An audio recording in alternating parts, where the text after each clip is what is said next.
तुम मेरे हो भाग 7। दोनों कार में शांत बैठे थे। राहुल ने रेडियो ऑन कर दिया। गाना चल रहा था। तुम अगर साथ देने का वादा करो, मैं यूं ही मस्त नगमे लुटाता रहूं। तुम अगर हम सफ़र बन के चलती रहो। राहुल को लग रहा था ये गाना वो सिया के लिए गा रहा है, और सिया सोच रही थी कि काश ये गाना राहुल उसके लिए गाता। अचानक दोनों की नजरें मिली, दोनों झेप गए। राहुल हंस दिया। सिया उसे देखते ही रह गई। वो सच में बहुत हैंडसम था, और उस पर उसकी स्माइल कहर ढा रही थी। राहुल ने उसे खुद को देखते हुए देखा तो बोला, मुझे पता है मैं बहुत हैंडसम हूँ, पर अगर इस तरह देखोगी तो मैं तुम्हें गले लगा लूँगा। सिया को जैसे एकदम होश आया। राहुल की बात सुनकर उसका मुंह लाल हो गया। वो छुई मुई की तरह सिमट कर बैठ गई। राहुल ने उसका मुंह देखा तो हंस दिया।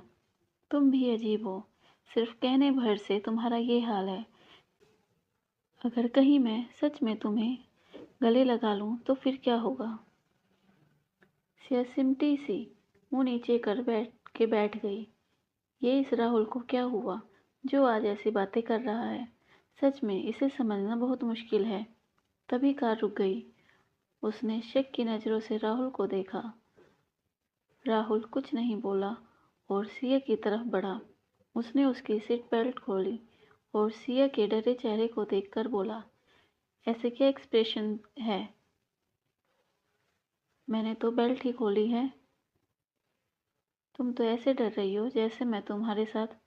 राहुल चुप हो गया, फिर बोला, टाइम बहुत हो गया है। हॉस्टल में इस वक्त खाना नहीं मिलेगा। भूखा रहना पड़ेगा तुम्हें। चलो कुछ खा लो। कहकर राहुल कार से उतर गया। सिया सोचते सोचते कार से उतरी और उसके पीछे चल दी। वो उसी तरह चल रही थी। तभी उसका सिर किसी ठोस सीने से टकराया। उसने सर उठाकर देखा, राहुल था।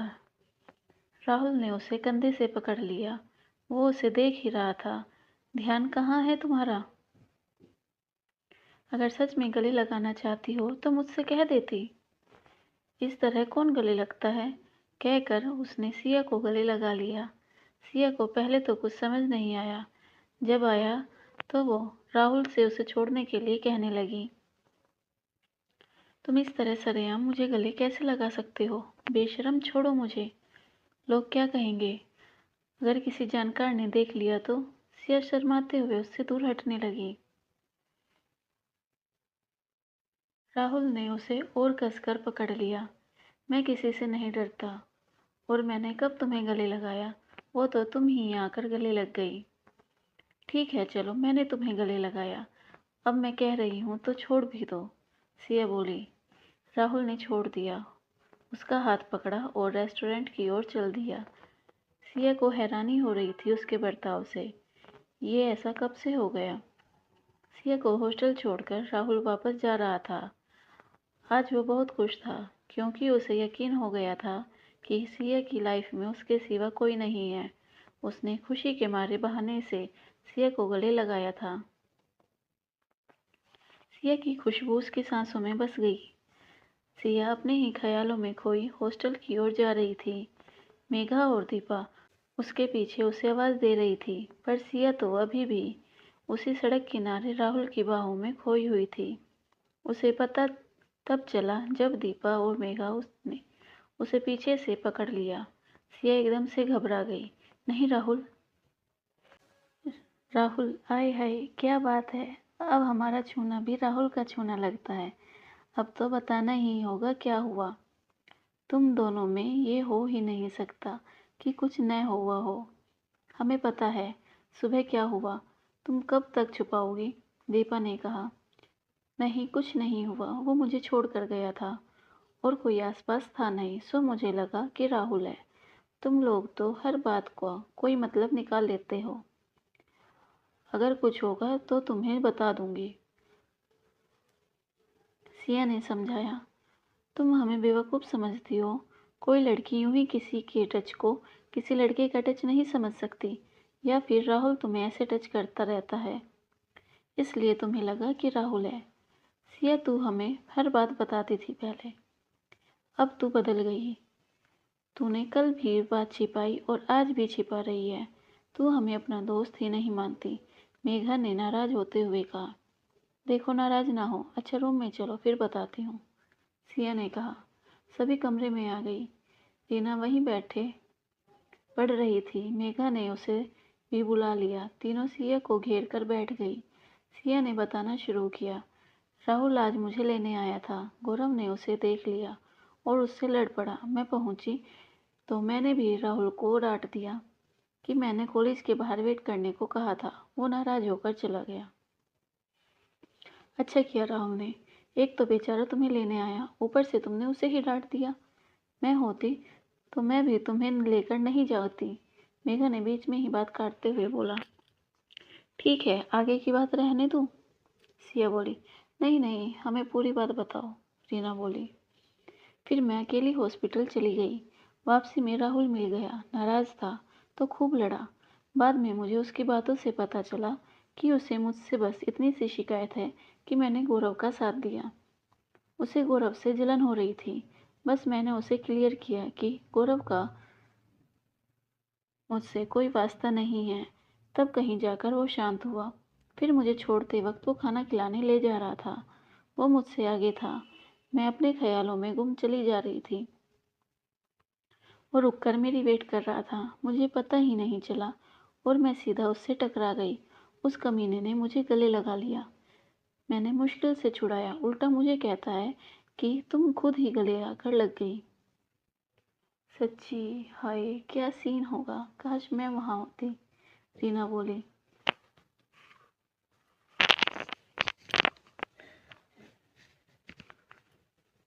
हाय सिया, सच बता, कैसा लगा जब उसने तुझे गले लगाया, मेघा ने उसे छेड़ते हुए पूछा। मुझे लगता है राहुल तुम्हें प्यार करता है, वरना वो है ये सब न करता, दीपा बोली। पता नहीं, मुझे उसकी कुछ समझ नहीं आती।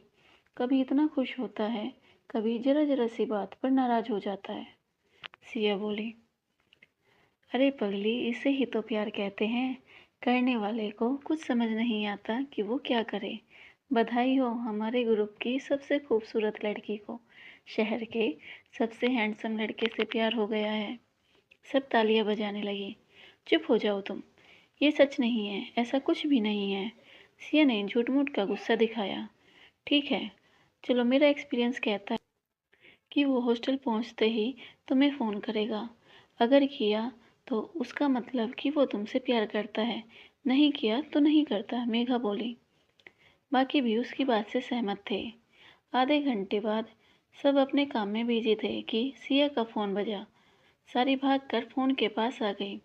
फ़ोन पर राहुल का नाम चमक रहा था।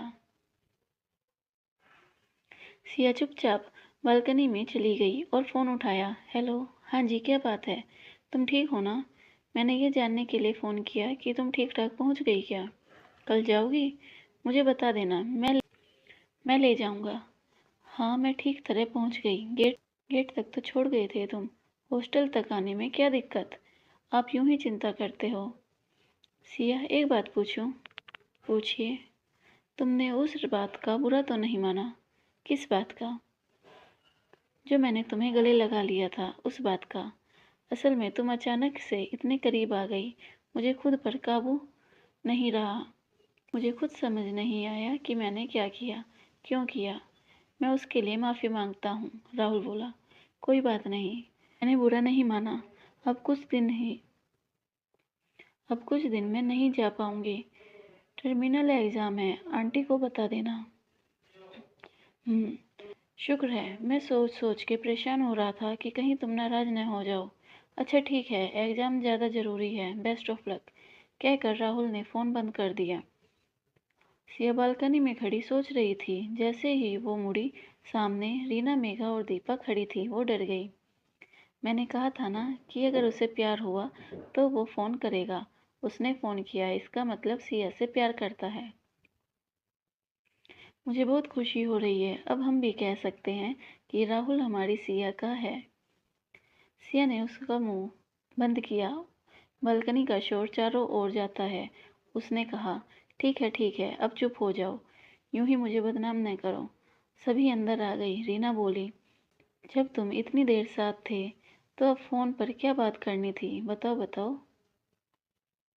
वो मुझे गले लगाने के लिए माफ़ी मांग रहा था। सिया बोली, हाय हाय, पहले ही गले लगा लिया, अब माफ़ी मांग ली। तुमने कह दिया होगा कोई बात नहीं, है ना? दीपा बोली। बस अब वो आगे से माफ़ी नहीं मांगेगा, क्योंकि तुम्हें कोई फ़र्क नहीं पड़ता। अब वो आगे और भी कुछ करेगा। रीना ने किस करने का इशारा करते हुए कहा, क्या? फिर मुझे क्या करना चाहिए था? सिया ने पूछा। Boys hostel, college 2। राहुल बहुत खुश था। उसने दिल पर हाथ रख कर कहा, कोई बात नहीं। वो नाराज़ नहीं हुई, पर अब वो मिलेगी भी नहीं। अब कैसे मिलूँगा उससे? इतने दिनों से देखे बिना कैसे रहूँगा? राज ने देखा, फिर शिव और माधव को इशारा किया। शिव बोला, यार तूने सिंगिंग एंड डांसिंग कंपटीशन में नाम लिखवा दिया क्या? मैंने सुना है मेरी उड़न परी भी आएगी, वो बहुत अच्छा गाती है, शिव ने कहा। अपना राहुल क्या किसी से कम है? क्यों राहुल? राज ने कहा। हाँ, मेरा नाम तो पहले ही लिख लिया होगा। वो शिव क्या कहते हैं? तुम वो शिव क्या कह रहे थे? तुम सिया भी आएगी? राहुल ने पूछा। हाँ, और उसकी सहेलियाँ भी आएगी। इस बार तो मैं बात करके रहूँगा, माधव बोला। राहुल ने उससे पूछा, यार इस बार कौन सा गाना गाऊँ? तुम्हारी आवाज़ इतनी अच्छी है, कोई भी गाना गा दो, राज बोला। नहीं, वो बात यह है कि मैंने किसी लड़की को सुनाना है, उस हिसाब से बताओ, राहुल बोला। लड़की? पहले हमें लड़की का नाम बताओ, फिर हम बताएंगे। वैसे भी हमें शर्त लगी है, देखे कौन जीतेगा, शिव बोला। मेरी बात सुनो, कोई मजाक नहीं उड़ाएगा। वो सिया है ना? मुझे वो पसंद है, राहुल ने कहा। सिया? वाह, मैं जीत गया, राज बोला। क्या कहा? तुम्हें सिया से प्यार है? पर वो तो गौरव के साथ। नहीं, वो ऐसी नहीं है। वो मेरी है, बस मेरी। उसने कहा है कि वो मेरे सिवा किसी और लड़के से कोई मतलब नहीं रखती। एक बात बताऊं, वो मेरी मंगेतर है, सो वो किसी और के बारे में सोच भी नहीं सकती, राहुल ने अपना सीना चौड़ा करते हुए कहा। मंगेतर? तीनों एक साथ बोले। हाँ, सिया मेरी मंगेतर है। बचपन में ही हम दोनों की माँ ने हमारी सगाई कर दी थी और सही समय आने पर शादी कर लेंगे। पर तुमने हमें कभी बताया नहीं। अगर मुझे उससे प्यार हो जाता, छी छी, घोर पाप हो जाता। अपनी भाभी से भी कोई? शिव बोला। मैं तुम्हें ऐसा करने ही नहीं देता, वो सिर्फ मेरी है, राहुल बोला। तीनों को बहुत बड़ा झटका लगा। उन्होंने कभी सोचा भी नहीं था कि ऐसा भी हो सकता है। कुछ देर की चुप्पी के बाद माधव बोला, यार फिर भाभी से कहकर मेरे वाली से बात कर दे। दोस्त तो इतना तो कर ही सकते हो। दोस्त हो तो इतना तो कर ही सकते हो। चल, तू भी क्या याद करेगा, अभी बात करता हूँ, कहकर राहुल ने सिया को फ़ोन लगाया। Girls hostel, college 1। सिया अभी लेटी ही थी कि फ़ोन बजा। उसने नंबर देखा तो वो सोचने लगी, अभी तो बात हुई थी, अब क्या हुआ? सोचते हुए उसने फ़ोन उठाया। राहुल बोला, हेलो, सॉरी दोबारा फ़ोन करने के लिए। असल में मैंने ये पूछने के लिए फ़ोन किया था कि क्या तुम कुछ देर के लिए कल मिल सकती हो? मैं तुम्हारे हॉस्टल ही आ जाऊंगा। तुम अपनी रूममेट्स को भी ले आना। एग्ज़ाम से पहले एक बार मिलना है तुमसे। तुम्हें हो क्या गया है? तुम ऐसे तो नहीं थे, बचपन से जानती हूँ तुम्हें, अब अचानक क्या हो गया? हर बार मिलने को कहते रहते हो। सिया ये सब कहना चाहती थी, पर उसके तो जैसे होठ ही सिल गए। वो कुछ बोल ही नहीं पाई। सिया, सिया, क्या हुआ? राहुल फिर बोला। ओह, वो कुछ नहीं। हाँ जी, क्या कह रहे थे आप? सिया हड़बड़ा कर बोली। सच्ची बात कहूँ, मेरा फ्रेंड माधव तुम्हारी फ्रेंड रीना से फ्रेंडशिप करना चाहता है। उसने मुझसे रिक्वेस्ट की, सो मैं तुमसे रिक्वेस्ट कर रहा हूँ। माधव अच्छा लड़का है और वो रीना को धोखा नहीं देगा। मैं उसकी गारंटी लेता हूँ। ओह, पर रीना इन बातों से दूर रहती है। चलो अगर तुम कहते हो तो ले आऊँगी उन्हें, पर कोई बहाना बनाना पड़ेगा। ऐसा करना, कह देना कि तुम्हें मुझसे मिलना है। कह देना कि मैंने बुलाया है और तुम अकेले नहीं जाना चाहती। अच्छा, वो कहेंगी अभी कल ही तो मिले हो और वो भी अकेली। फिर सिया बोली, कह देना कि वो इतना हैंडसम है, उसे देखे बिना रहा नहीं जाता। राहुल ने शेखी मारते हुए कहा, अच्छा, मुझसे नहीं मिलना। सिया ने झूठ मूठ का नाराज होते हुए कहा, मैं तो मजाक कर रहा था, नाराज क्यों होती हो? अच्छा, कह देना मेरा बर्थडे है। हाँ, ये ठीक रहेगा, पर मेरे पास गिफ्ट के लिए पैसे नहीं हैं। सिया ने दुखी सी होते हुए कहा, तुम आ जाओगी, उससे बड़ा गिफ्ट और क्या होगा? मेरा मतलब है उन्हें ये कह देना। राहुल पहले बोल गया, फिर उसे लगा कि कहीं सिया सच में नाराज न हो जाए, तो बात बदल दी। देखो, तुम फिर से शुरू हो गए। चलो मैं खुद कुछ करती हूँ। अरे हाँ, फिर कॉलेज मत आना, कहीं बाहर मिलते हैं, सोचकर सेंड कर देना। कहकर सिया ने फ़ोन काट दिया। उसकी फ्रेंड अपने बेड पर लेटी हुई उसे ही देख रही थी। फ़ोन रखते ही सबकी पर्शन भरी नज़रों को देखते हुए वो बोली, राहुल का फ़ोन था, कल उसका बर्थडे है, हम सबको बुलाया है, क्या ख्याल है? अरे वाह, पार्टी, वो भी राहुल की, मैं तो ज़रूर जाऊंगी। मेघा बोली, हम भी चलेंगे। क्यों रीना? दीपा बोली, हाँ हाँ ज़रूर। रीना बोली, अगले दिन सब तैयार होकर जैसे ही कॉलेज से बाहर आई, बाहर बड़ी सी गाड़ी खड़ी थी। राहुल और माधव पास में खड़े थे। राहुल कार चला रहा था, पर वो शीशे में बार बार सिया को देख रहा था। सिया ने भी ये बात नोट की। उसे अजीब लग रहा था। सभी रेस्टोरेंट में आ गए। टेबल के चारों तरफ सोफे लगे थे, जिस पर दो दो लोग बैठ सकते थे। दीपा और मेघा बैठ गई। एक पर शिव और राज बैठ गए। सिया बैठी तो उसके साथ राहुल बैठ गया। सिया उठने लगी तो राहुल ने उसका हाथ पकड़कर बैठा लिया, तो रीना के साथ माधव को बैठना पड़ा। सिया ने गुस्से से कहा, ये क्या है? मुझे शर्म आती है। मुझे नहीं बैठना तुम्हारे साथ। मैं कौन सा जानबूझकर तुम्हारे साथ बैठा हूँ? वो तो माधव और रीना को मौका देना था, इसलिए बैठना पड़ा। तुम पता नहीं क्या क्या सोचती रहती हो। राहुल धीरे से बोला। ओह, तो पहले बता देते। सिया धीरे से बोली। राहुल मन ही मन मुस्कुराया। दोस्तों, कहानी अच्छी लगी हो तो वीडियो को लाइक, शेयर और चैनल को सब्सक्राइब करना ना भूलें। मिलते हैं आपसे अगले पार्ट में। धन्यवाद।